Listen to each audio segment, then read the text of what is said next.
Hello, everyone.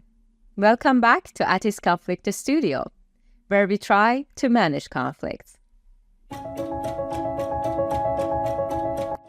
In the last episode, we discussed receiving and handling feedback. But what about the flip side? How should we share our feedback with others, especially if it is constructive and focused on what went wrong or what could have gone better? If you have ever hesitated before giving feedback to your boss, a coworker, or even someone you manage, you are not alone.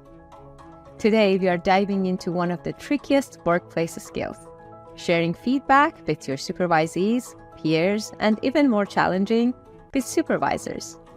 Giving upward feedback or offering input to someone with more power can be daunting. What if they take it the wrong way? What if it backfires and leads to retaliation? Giving peer feedback can also be tricky. No one wants to create unnecessary tension at work with colleagues who may also be friends or allies.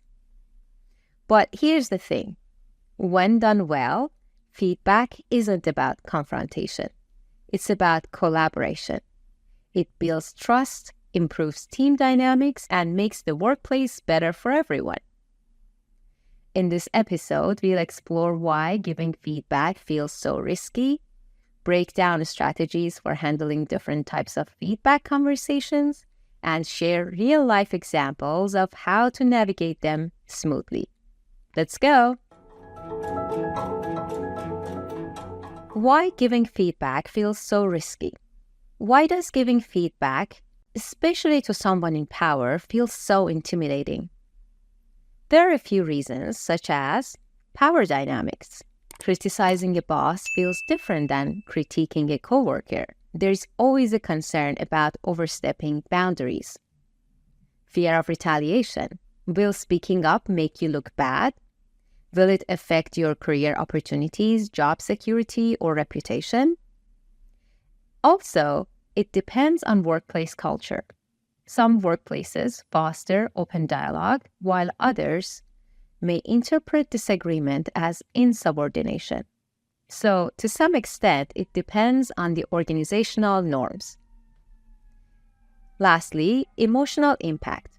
No one likes being told they're wrong, and we worry about damaging relationships. But feedback is necessary for growth at all levels. And if done right, it can actually improve relationships rather than harming them. So now that we know it's a good idea not to hold back if we have some comments for improvements, how do we share upward feedback? First, choose the right moment and method. Giving feedback during a heated moment is rarely a good idea. Instead, ideally, find a private setting, such as one-on-one meeting, where the conversation can happen calmly. For example, I've seen staff choose a very public meeting, and the tone that sounds like challenging someone's authority, or even their qualifications, to share what could have been done better or why the other person is wrong. That automatically will put the other person in defense and defeats the purpose of sharing a feedback. Second, frame it as collaboration, not confrontation. Instead of saying, "You handled that poorly," try, "I have an idea that might help improve outcome next time." Always attack the problem, not the people. Third, stick to data and observations, not emotions. Saying, "I noticed the client was frustrated when they didn't get a response for 2 days," is much better than, "I don't like that you ignored the client." In the first sentence, even if emotions such as frustration is being discussed, it's observation, and the cause for the frustration is being shared, which is not responding for 2 days. Although these two examples may be practically saying the same thing, the first one is usually better received. Let's hear an example. Hey Lily, I wanted to check in about the project guidelines. I noticed that some details were missing, and I think a bit more clarity up front could help the team move faster. Would you be open to discussing how we can structure these better? Thanks for bringing this to my attention. I didn't realize that was an issue. Let's go over it together. Notice how the employee framed the feedback as a suggestion for improvement rather than a complaint. That's the key when dealing with a supervisor. Now, let's look into giving feedback to peers. When a colleague isn't pulling their weight or is doing something that affects your work, speaking up can feel awkward. What if they get defensive? What if it damages the relationship? Or make you look like you are not a team player? A great way to avoid tension is by normalizing feedback in your workplace culture. If people see feedback as a tool for growth rather than criticism or threat, it's easier to give and receive comments on the quality of performance. And when giving feedback, make it about the impact rather than the person. Let's listen to an example. Hey Rita, I know you've had a lot on your plate lately. I noticed the last few reports were late, which made it harder for me to meet my own deadlines. Is there anything I can do to help, or should we figure out a better timeline? I didn't realize that was affecting you. Let's adjust the deadline to make it work for both of us.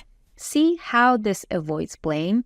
Instead of saying, you keep missing deadlines, the colleague framed it as sharing an issue that can be solved by collaborating. Having said that, I understand in many cases there may be some deliberate issues, and those are harder to address. But in many cases I've had, the major issue was with the tone, not the actual feedback that was delivered.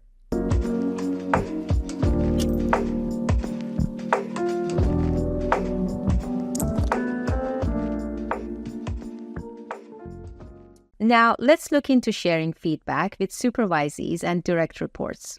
If you're a manager or a team lead, giving feedback to your direct reports is part of your job, but it still needs to be handled well.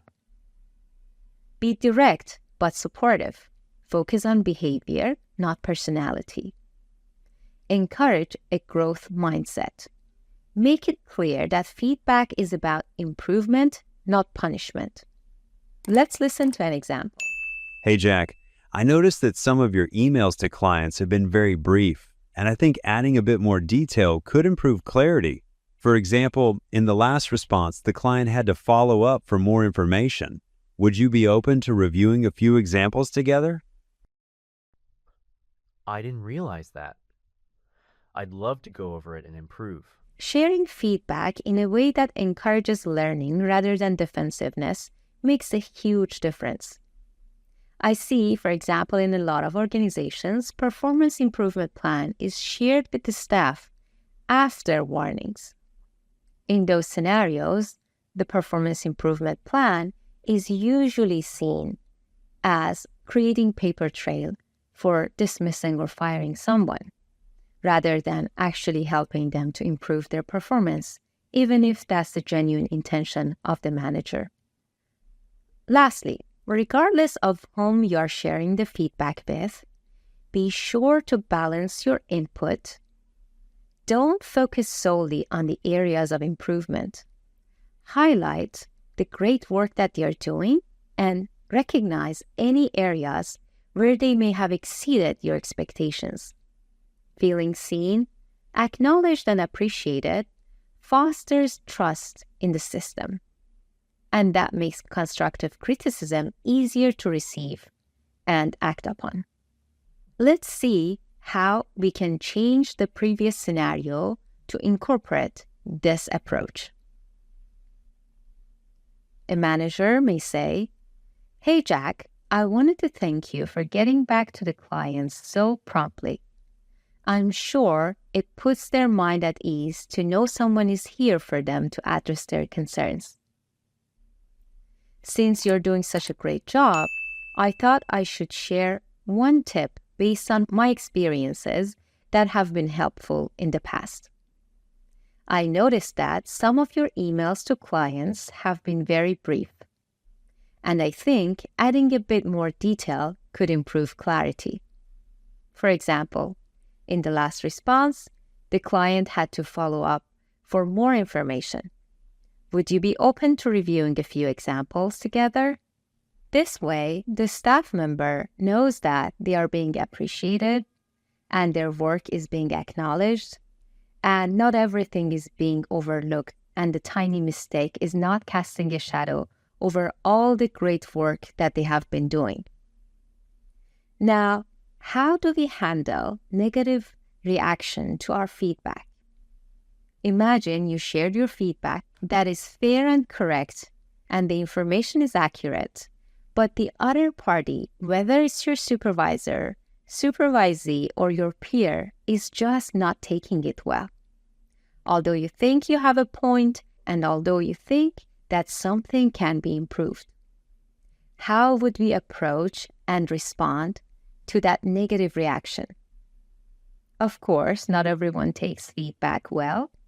Some people get defensive no matter how tactful you are. What is the best response? To stay calm and not engage emotionally. If someone reacts negatively, restate your intentions. For example, you can say, I shared my concerns because I genuinely want this project to succeed.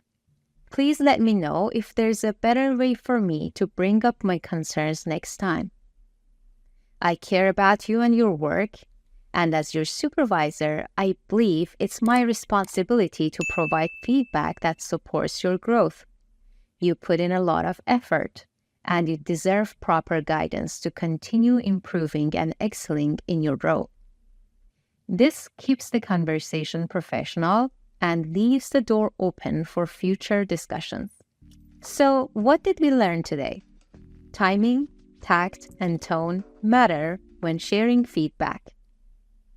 Feedback should always be about improvement, not about blame and pointing finger at someone. Remember, we are attacking problems, not the people. Also, creating a workplace culture where feedback is normal makes it easier for everyone to share and process feedback. Don't forget to acknowledge the positive aspect of the performance when sharing your feedback. If you want to get better at giving feedback, start small. Practice in lower stake situations before tackling bigger conversations.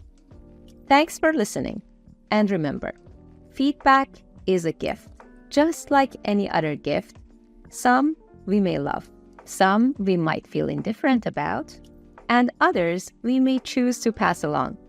The good news is we have a lot of control over how we respond to feedback, and that helps us process it more effectively. If you enjoyed this episode, don't forget to follow us on social media and share your thoughts with us. We'd love to hear your feedback. Yes, even the tough ones. Thank you and see you next time.